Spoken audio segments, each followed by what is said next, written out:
Welcome everyone to the annual member meeting. So glad to see you here, even if remotely.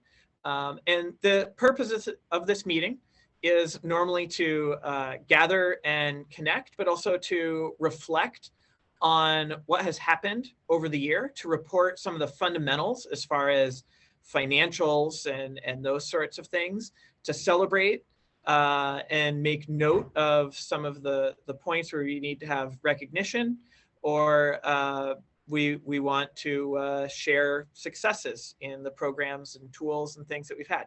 So I've prepared a presentation. At the end, there'll be a brief time for some maybe questions or discussion. But we've also set up this little virtual environment on a tool called Gather, which is great for socializing and networking. So you get a little avatar and you can go around and talk with folks. Last year we did it and people had a great time playing some games in the system. So hopefully you will do that again following the presentation. I'm gonna just share that now.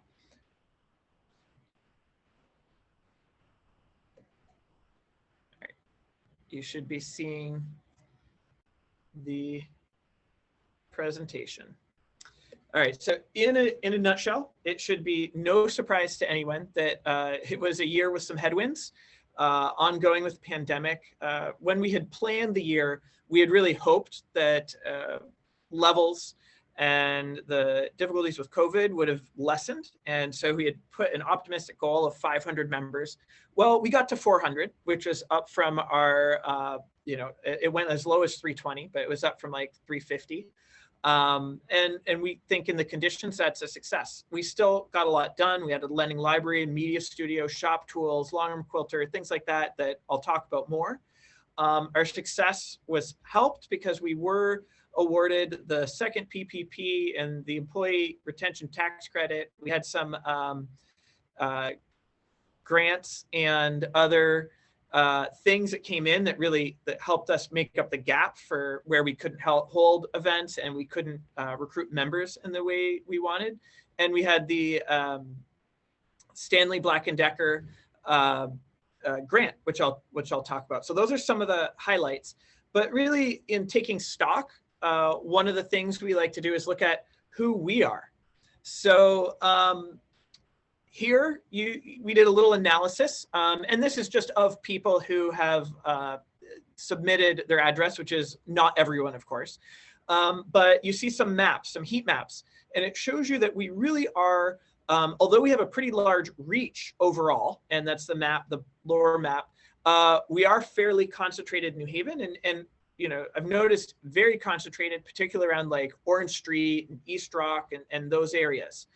So that gives you some sense of the distribution. As far as gender, we have a split joining in the last year. It was 62% male, so overwhelmingly male, although we have had a growing number of female, male, non-binary, or transgender individuals joining, so that is adding some diversity. And you can see there's a little chart that approximates the split over time. So back in 2012, it was very male as a percentage, and over time we've been moving. The overall numbers are a little bit more leaning towards the historic distribution, just because of the folks continuing to be members and so on. So over time, we expect that to improve. Ethnicity. We've talked about in previous meetings, we have a goal of reflecting the greater New Haven region and New Haven. And so that would mean that we would have about 50% minority. At this point, we're about 35%. And we added to the way the questionnaire works that people could select multiple categories. And so, we have a lot of people who fall into that multiple category. But the point is, we're still not at that representative distribution that we would like to be at. And we're going to continue on initiatives and things that help us to be as reflective of the community as we can.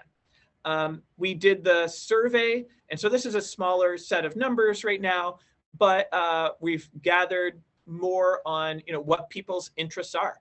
And, there's people that are interested in all of the areas that we offer. Clearly, woodworking and 3D design and metalwork and crafts are all, very high as far as the number of people that are interested in those, or multiple of those. That gives you just some idea of what people come in interested in. And then there's our age distribution. So I did these numbers, and it was really, took note of how many people, percentage-wise, we have in their 30s, falling off a bit in their 40s and 50s. But I also looked at the overall distribution in New Haven City, and it is a very similar shaped graph. And so in that way, we are reflective of what the city of New Haven looks like as far as distribution of age. And there's a little sample of that in the corner, although they didn't line up the way they divided ages just like we did, so it made it a little more difficult to compare. And then, all right, so where did people come from? When they discovered us, it was mostly from being referred by another MakeHaven member by far, or they were already searching for it the next, or they were referred by general word of mouth. So by the vast majority of people were either looking for us or heard about us from a friend. And that tells us something about who we're going to get in the future. And if we want to reach more people, we're really going to need to make sure that we're branching out, encouraging communication within those networks, because when you look at the other ones, we're not getting nearly as many folks from social media or even the storefront or online ads or newspapers. It really is person-to-person communication that seems to be driving it. And so we should be intentional also about how that communication happens. And then when we lose members, what is it that causes them to leave? So this is of members telling us why they left within the past year. So 30% was relocation. A good chunk of them had a predefined term. What's a predefined term? That's like a student who might be here for the summer, or a person who's here on a term that they knew that they would be leaving at the very beginning.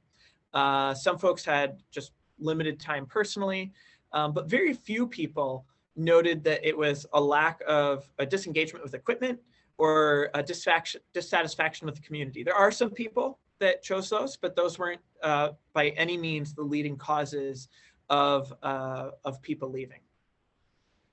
So, all right, that's what we look like as a community. And what have we been doing? There's now 93 badges that we've built up over time. And in the past year, we've issued 1,600 of those. Those are 1,600 incidents of a person earning a badge.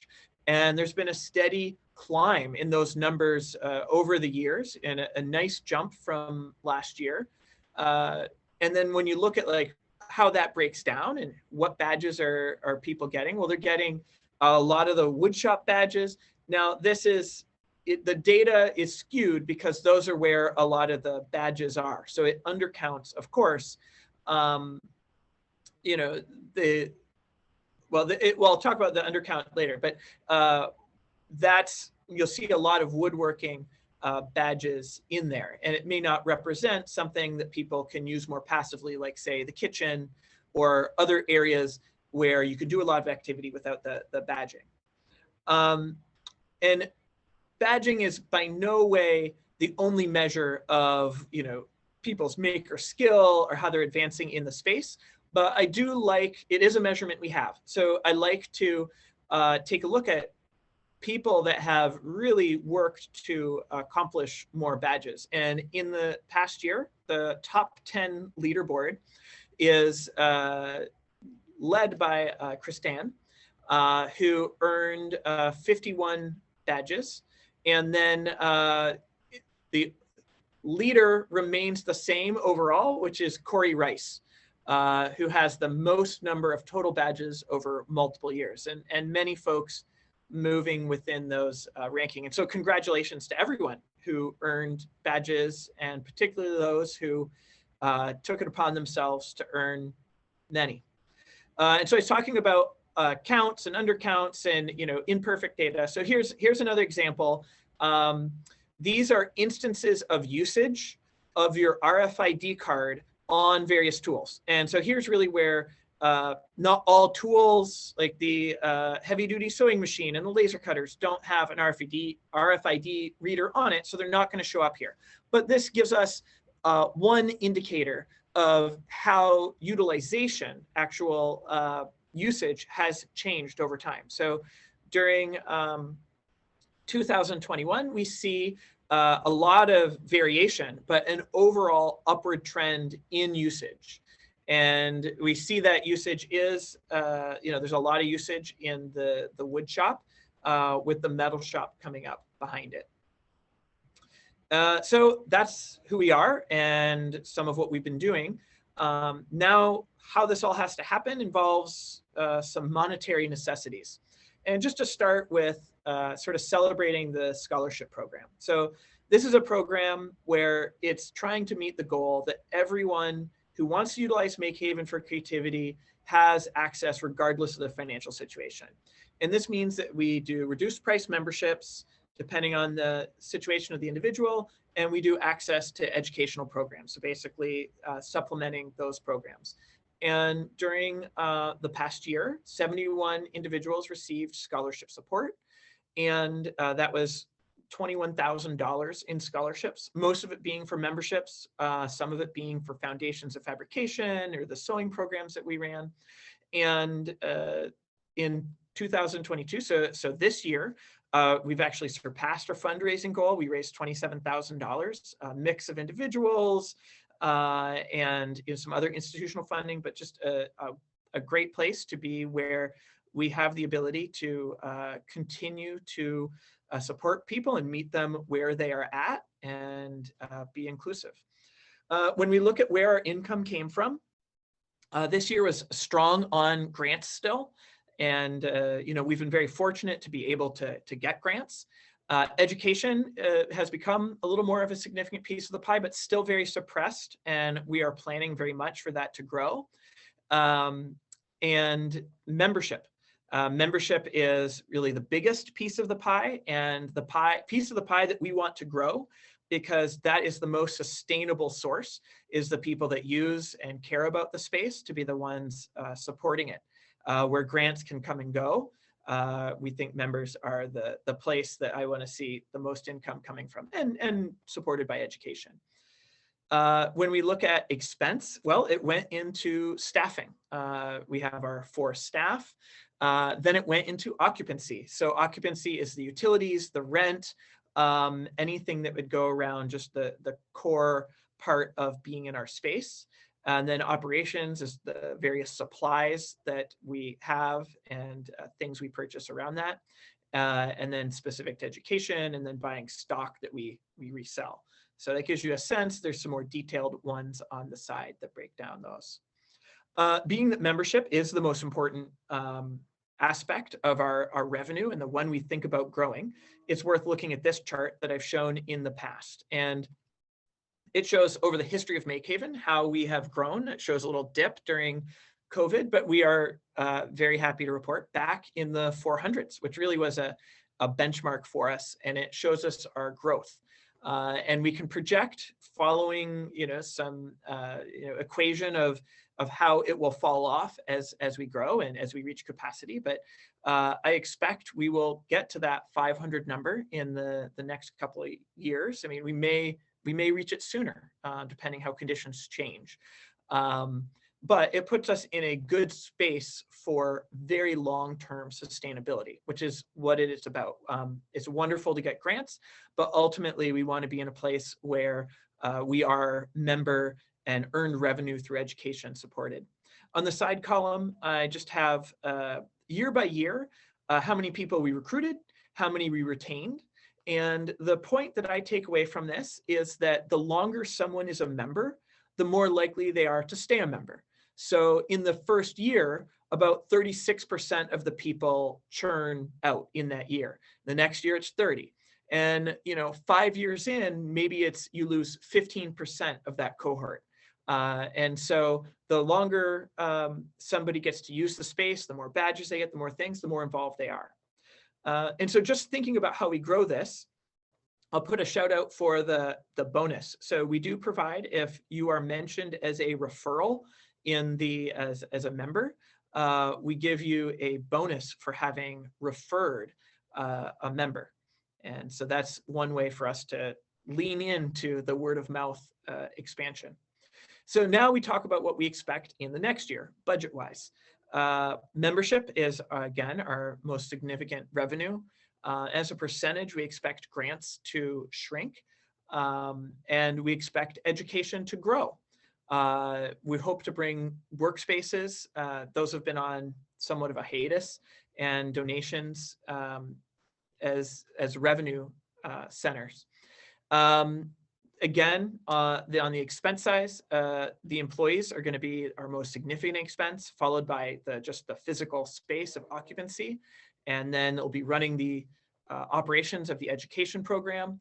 And then we have just the breakdown of insurance and some shop operations and other things, which are more minor expenses from the budget. So that gives you some of the nuts and bolts. But all of that has to be for a reason. And so I wanted to just take some moment to show you some photographs.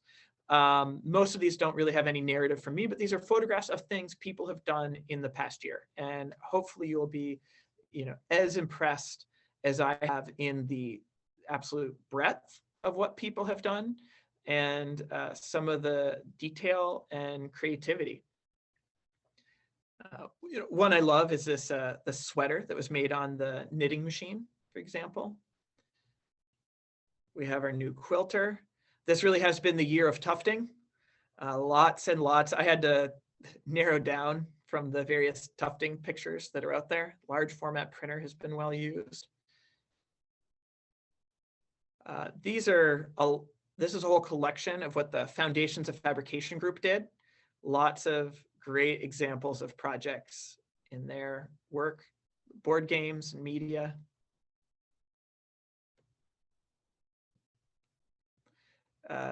Various models, including this is, Alex has been working on the injection molder, and Lior and others, but just a great tool for being able to go to production. That was a kind of a failed example. These are some where we were drawing with bacteria, colored bacteria. So using science and art together. And then the metal shop, that's our landlord with the design that he had, and some other folks who have done some great work in the metal shop, and many knives. There's some new knife workshops and cutting boards. Cool usage of the CNC here to make an opener for the bike co-op. And some beautiful objects, including some that Chris did with to hold down materials in the water jet. Things for folks' homes. Some amazing woodworking. Using the big CNC to cut out some shapes and get some furniture. Landscape and math. Instruments, spoons. And this is our old lathe, but the lathe has been very popular and well loved. All right, so I hope that gives you, certainly that's not everything. And if I missed your creation, I apologize. But I just wanted to give people a taste for what was out there. So as far as programs, things we've done actively, I talked a lot about how we are trying to recruit inclusively. We did a door-to-door campaign. I'd like to do more of this in the future, but we went out and identified areas where we were underrepresented that you see on that map, and we hung physical door hangers and talked to people and tried to get them to engage with the idea of MakeHaven. We did a sewing partnership program with New Haven schools. This is where we went out to Fairhaven School. We had an 8-week program with 8 Spanish-speaking parents of students who had kids in the day programs. And the sewing is focused around how to save money and learn money, practical skills in sewing. That was successful. That's getting renewed again this year. And it's going to also be expanded into Dixwell and New Hallville schools, so parents there. It's actually somewhat delayed because of COVID issues, but we will, we'll be announcing those dates and sharing information about that as that happens. Foundations of Fabrication went through its pilot year, and it's now in its second cohort, is part of the way through, which is really exciting to see that program become full-fledged, and to have graduates and certificates that we've issued recognizing the work that people put into that program to learn, be exposed to all of these areas. The lending library is starting to grow into its own. It's still, I'd say, fledgling, but not in the category of tools. We have 116 tools cataloged, ready to be checked out.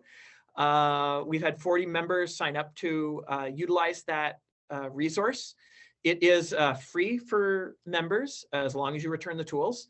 And we've had 57 instances of borrowing, but it's really just getting started. So as you're working on various home projects, remember that MakeHaven has this resource really built around home, garden, things that you might not do in our space, but might want to do at home. And there's an amazing selection of tools there. We've also hired an education coordinator to help us move forward on, formalizing some of these relationships we've built, but also putting some pathways for certification in metalworking and woodworking, and just make our workshops work better. I think Ashley is on the call if you want to say hello. Sure. Hi, everybody. I think I've met some people in here, but not. I'm Ashley. I'm not Kate, but it's fine when you call me Kate. That will continue, I'm sure, to happen for a while. Yeah, kind of like JR was saying, we're just building, building a bank of classes and courses. We're working on expanding the sewing program, foundations. Right now, I've also got some multi-class courses that we're putting together, a program for one-on-one instruction for a variety of different, all the stuff that's in the space. Corey being the foundations teacher, is putting together a summer course for teachers and education professionals for their professional development. Yeah, I don't know, a bunch of stuff. And I guess I'll take your moment to say, if you have other ideas or things that you think would be cool to see happen in the space, please tell me about it. I'll put my email, in the chat in a second, and you can always reach me on Slack or whatever. It all goes to the phone, just like anything else. But yeah, I'm happy to be here. Thanks. Great. Well, thank you, Ashley. I'm excited to see the new programs that get full steam in this next year. Facility improvements. So we have a lot to report in the metal shop. There have been a tremendous number of upgrades: rotary table, injection molder, rolling tube, surface grinder. And if you haven't started to be involved with the metal shop, there's really it has really filled out and become a much more capable place. In the general main fabrication area, we had a illustration station donated by one of our members, Bob Shea, but we've also acquired the long arm quilting machine, which a lot of people are excited about, upgraded our printers. We've made some additions to the kitchen and filled in got some things on the shelf that we had planned, the bio lab. The wood shop also had an upgraded CNC, which is well needed. The other one was the one we trained people on. Domino jointer has been on the wish list forever, and now we have it. And we have a much bigger lathe, which I've been told by many people is just a lovely thing to have access to and to use. The media room, recently at the end of the year, we've made a push to make it more available, but there are folks like one of our members, Jay, who's very excited about using it for music. So it's been used for photography. It's been used for, we hope it gets used for podcasting. And obviously it's being used at this moment for presenting, but we're excited to see where the community takes that as a resource. And so what do we anticipate in the next year as projects? Well, there's a good amount of new equipment, and it's our fearless shop manager, Lior, who takes charge with that. Lior, do you want to say hi? Hi, all. Glad to see folks here and looking forward to see all the things you make with the cool new tools. What tool are you most excited about in the next year personally, Lior? I think blacksmithing is something that is pretty cool and pretty different than a lot of the other tools we have. Jewelry making is also exciting. I know nothing about it, so excited to learn from other folks. But in the picture up on the screen, you can see the insides of an induction forge. So it actually uses electricity to heat up a piece of metal, so you can blacksmith without needing coal or propane or something that would be not great in a basement. So that's pretty magical and pretty exciting, I think. Well, awesome, Lior. We appreciate all the work you do to get everything so well set up and get the proper badges and orientations in place. So new equipment is obviously something we're going to be working on. The other, as I mentioned, the Stanley Black & Decker grant. They put out a grant called Empower Makers, and we were awarded $30,000 to put towards developing a program that strengthens our existing badge system.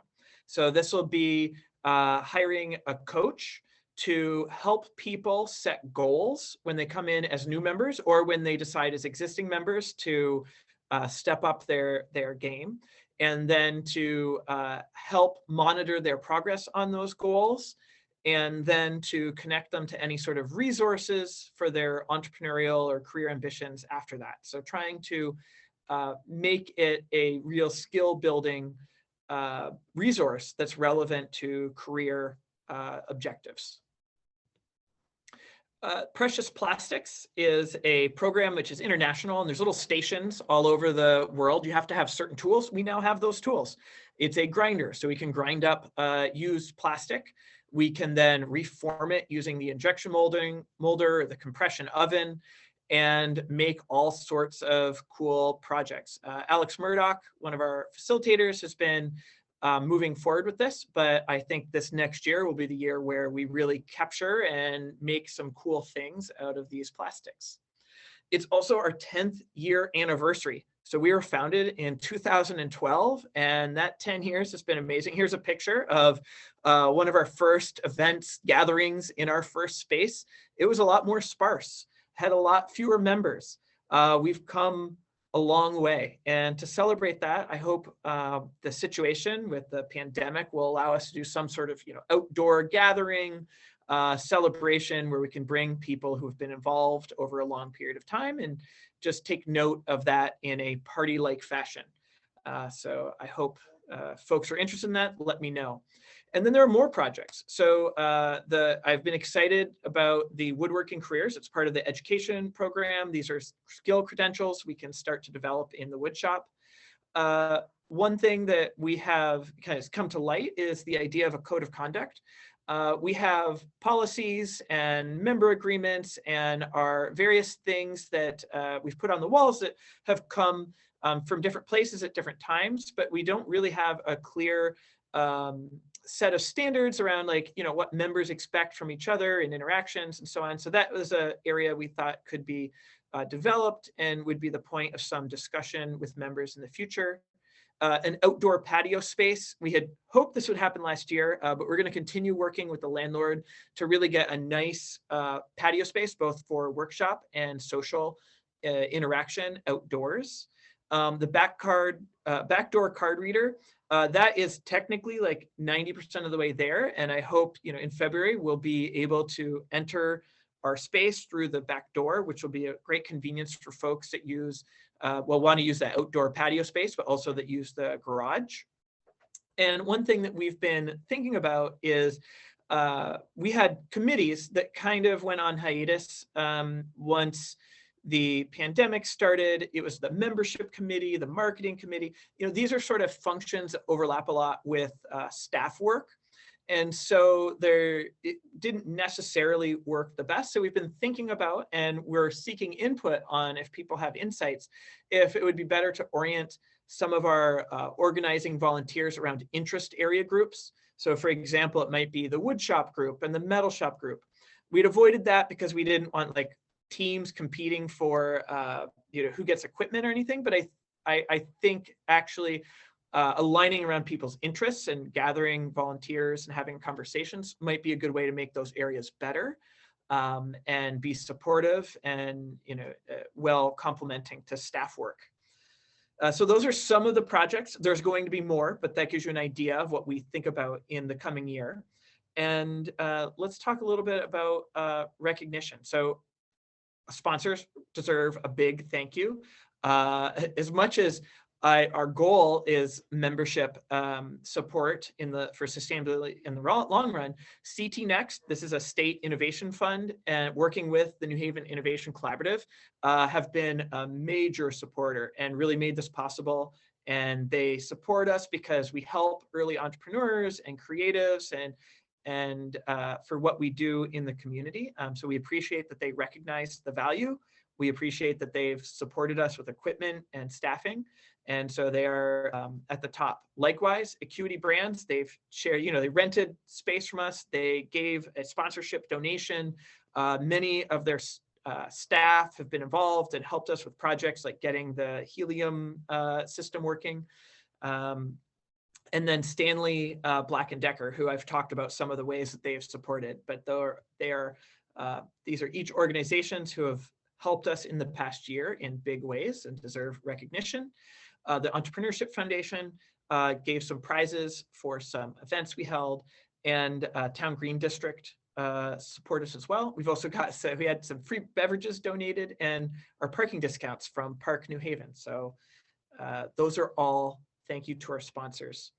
And big thank you to our facilitators. So there is no way this organization would be as successful or get as many people oriented to as many tools. It's really incredible when you see those numbers, and have as many amazing projects if we didn't have the dedicated work, enthusiasm, and commitment of all of these individuals who come in on a weekly basis and facilitate. So we threw a celebration for them. I expect we'll be throwing other celebrations as we feel comfortable gathering, but just a huge shout out to the work that is done by these individuals, because they're where it actually happens.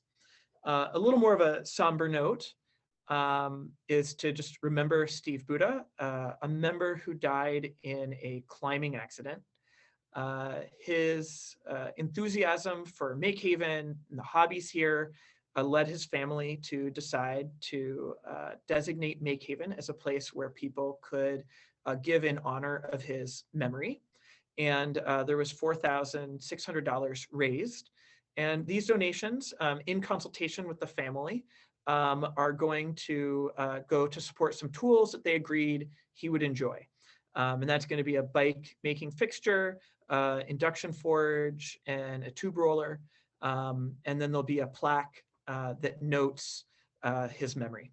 So for those that had an opportunity to work with him, or knew him from around the space, I know we're all thinking about his memory and are sad to have this, but also appreciate the memorial.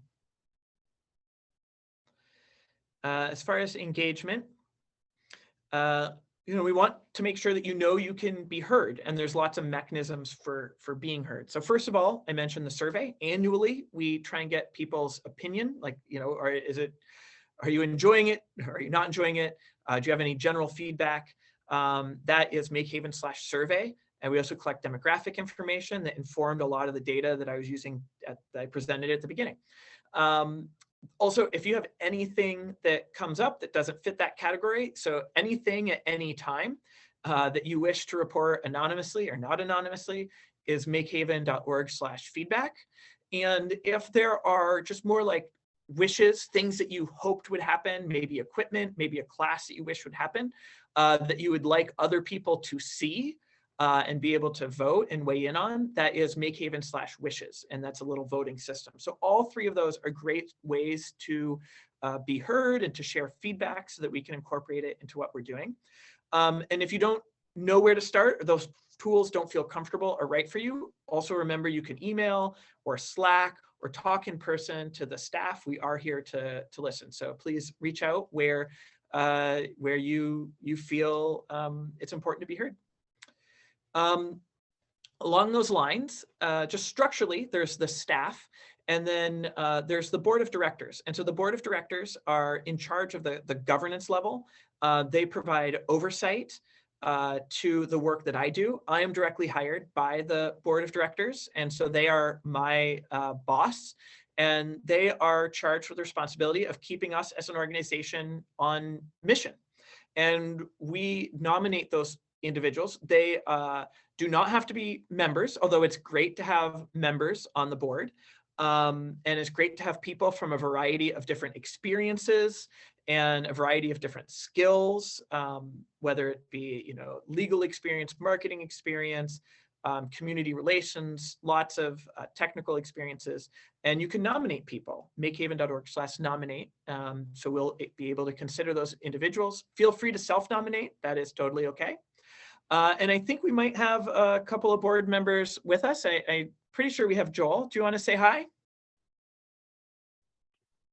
Sure, yeah, absolutely. So I'm Joel, and it's been a real pleasure to be involved in helping MakeHaven grow and be what it is now. I'm really proud of what MakeHaven has become, and it's a pleasure to help that process.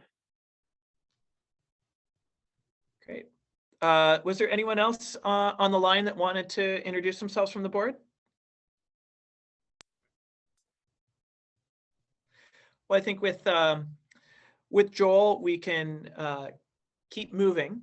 And certainly the board, if you guys have questions and want to interact with the board, they're another panel of folks that are listening, and I feed a lot of the information back up to them.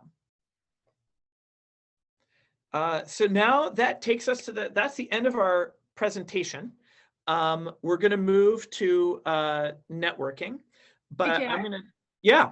Hey, I just wanted to pop in real quick, just to Oh, I'm sorry, Kate. I was going to introduce Kate and I forgot. That was my fault. That's okay. I can introduce myself. I just wanted to say hi. I have met many of you. This is what I look like in the space. Not Ashley, but I'm Kate, and I just wanted to help people. Everyone who knows now that we're up to 4 whole staff members, to help people understand. I am the operations manager. The main thing you can come to me for is member stuff. So so everything from storage to what's going on in the space and that kind of thing. Ashley's really focused on events and workshops. I am in the space generally Wednesday, Thursday, and Friday right now during COVID. So just to let you know, but also definitely feel free to reach out to me if you have any questions. I'm here to support you, and if it's not me who can answer it, I will find the person who can.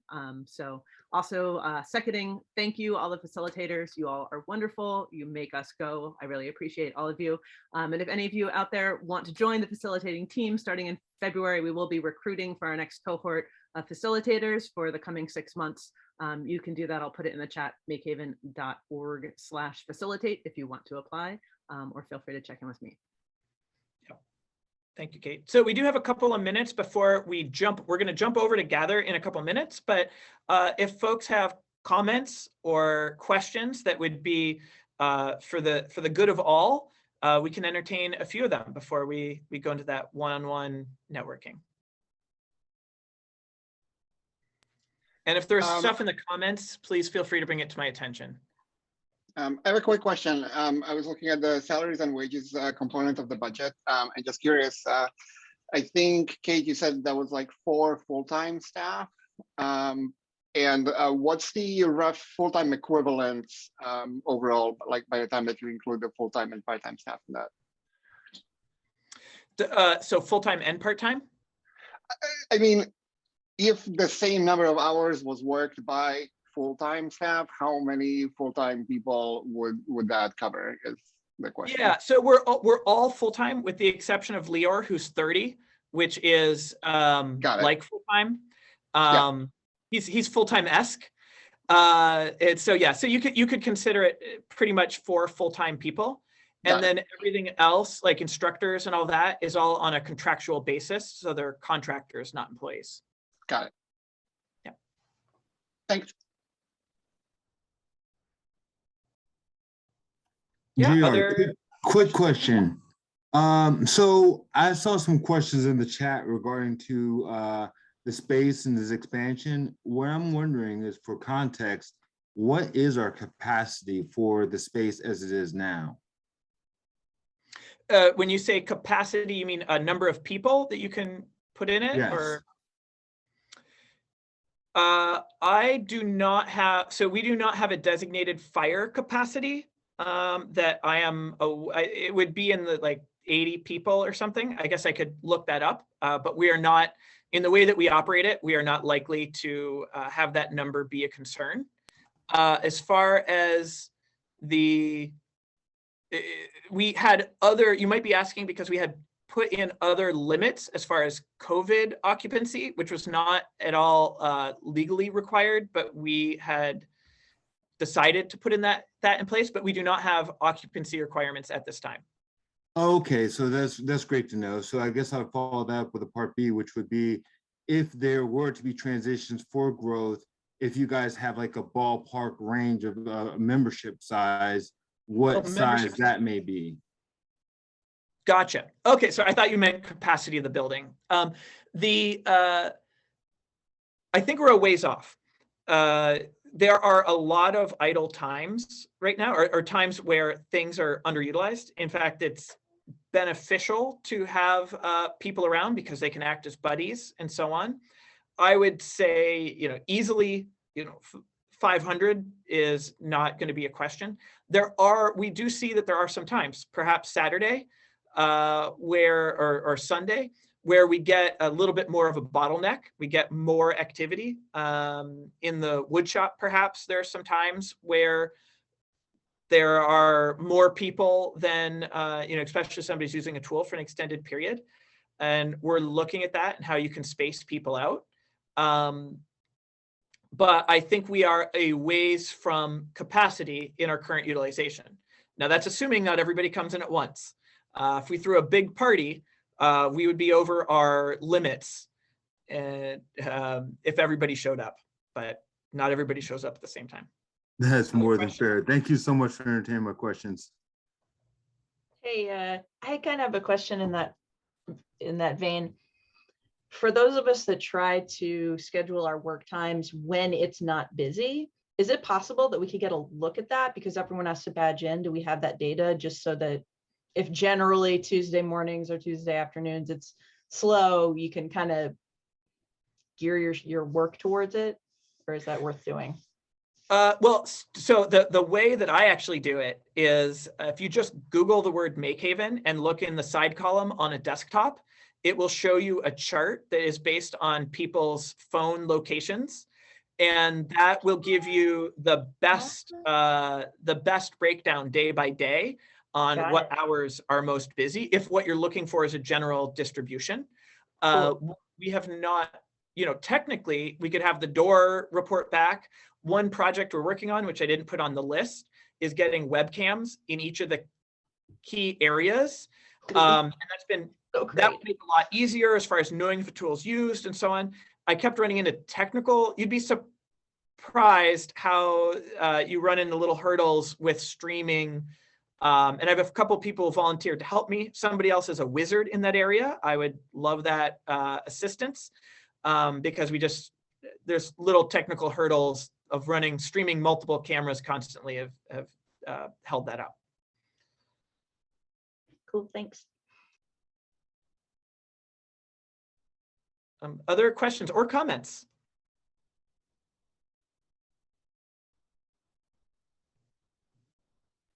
Yeah, I guess I'd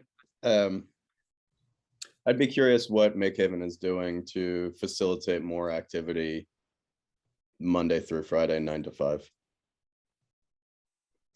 Yeah, so as far as the capacity there, well, we have, and Ben has been an advocate for the through the day time, which if you look at the distribution of when people are normally here and when we have facilitators, it is normally evening skewing.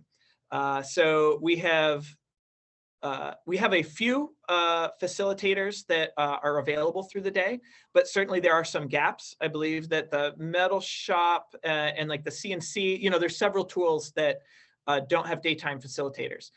We've since added a new facilitator to the metal shop, Chris, who may be on the call, who's going to be available to help people get badged during his times. The Joel has volunteered and done some daytime scheduled lunch break kind of activity. So that's been really helpful and had good attendance. So I think we'll continue to go along there as we're able to get instructors and folks to be able to do it. And those are the main strategies, is you host some events, have some facilitators as we're able to recruit facilitators in those timeframes. And those are the main strategies. I would follow that that I'm also interested in looking at access time, utilizing our door data a little bit more, as JR mentioned, as far as activity levels.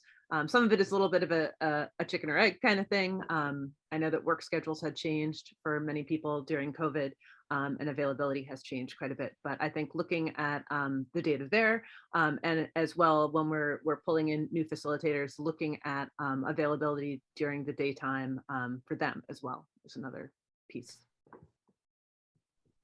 Any other questions or comments?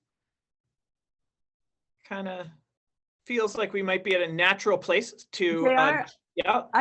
I want to add one thing that came up in the chat because I know that it's something that's been in progress. Julia was asking about cameras and being able to get the sort of webcam so you can check remotely in the space, which is something that staff has been working on, and that we've actually put out a request. I know Corey has helped out, as well as some other members. Yep.